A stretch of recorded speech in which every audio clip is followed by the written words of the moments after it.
देखिए, इस पूरे मामले में एक चीज तो तय हो गया है कि उत्तर प्रदेश की पुलिस गुंडा राज कायम किए हुए है और ये बात सुप्रीम कोर्ट ने कहा है कि किस तरीके से पुलिस खासतौर से अल्पसंख्यक समुदाय के खिलाफ हिंसा का प्रयोग करती है और उनको फर्जी मामलों में फंसाती है। इस्लामुद्दीन अंसारी का मामला बिल्कुल स्पष्ट है।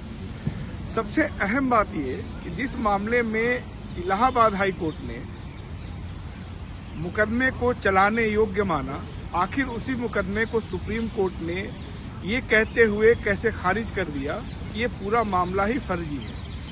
अगर पीड़ित सुप्रीम कोर्ट में जाने की हैसियत नहीं रखता तो जाहिर सी बात है उसको सजा झेलनी पड़ती।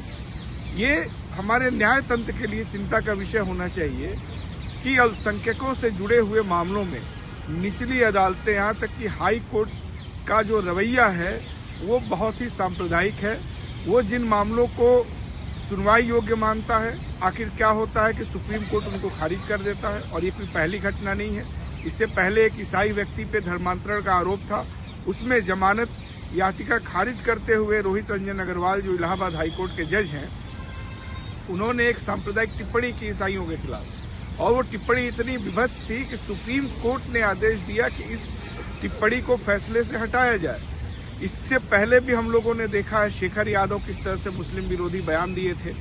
उसके अलावा रवि दिवाकर नाम के एक जज हैं जिन्होंने सांप्रदायिक टिप्पणी की और योगी आदित्यनाथ का महिमा मंडन किया। हाई कोर्ट को भी उस पर शर्मिंदा होना पड़ा और उसने फैसला दिया कि जजमेंट्स में से इस हिस्से को हटा दिया जाए। यानी निश्चित तौर पे उत्तर प्रदेश की न्यायपालिका के अंदर सांप्रदायिक जजों की एक फौज है जिनको स्क्रूटनी करके निकालने का काम माननीय सुप्रीम कोर्ट को करना चाहिए, क्योंकि ये लोग न्याय डिलीवर नहीं कर सकते। दूसरी बात, संजीव त्यागी बिजनौर में एसपी थे, इस समय वो बस्ती में डीआईजी हैं और सुप्रीम कोर्ट के इस आदेश के बाद कि उनके आवाज का फॉरेंसिक जांच करवाया जाए, जो उनका एक सांप्रदायिक ऑडियो वायरल हुआ था, इसके बाद से उनको पद पर रहने का कोई अधिकार नहीं है। तो हम मांग करते हैं कि डीआईजी को तत्काल पद से हटाया जाए।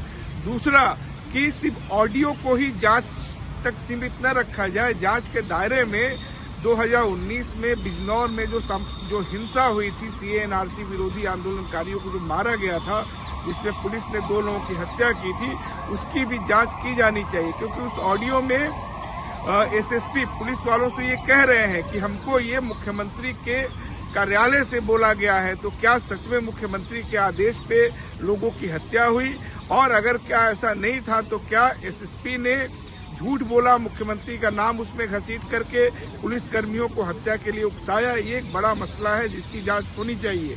एक तीसरा एंगल भी इसमें बनता है कि उसी एसपी ने ये बयान दिया है, कारवां जो मैगजीन है उसको इंटरव्यू में ये बोला है कि वहां पे सुलेमान की जो हत्या हुई थी वो सेल्फ डिफेंस में हुई थी, जबकि सुलेमान के पास से कोई हथियार बरामद नहीं हुआ था और सुलेमान को पेट में गोली मारी गई थी। पुलिस सेल्फ डिफेंस में किसी को पेट में गोली नहीं मारती है, तो इसकी भी जांच होनी चाहिए।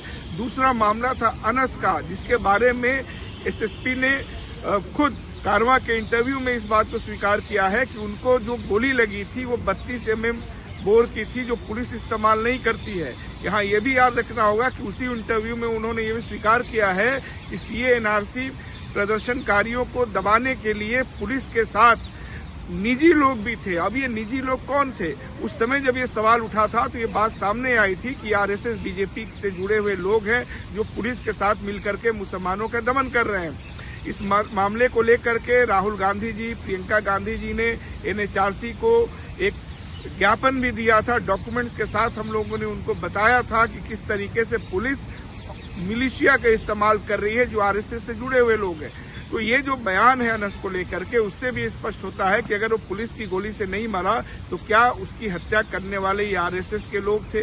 इन तमाम पहलुओं पे जांच होनी चाहिए।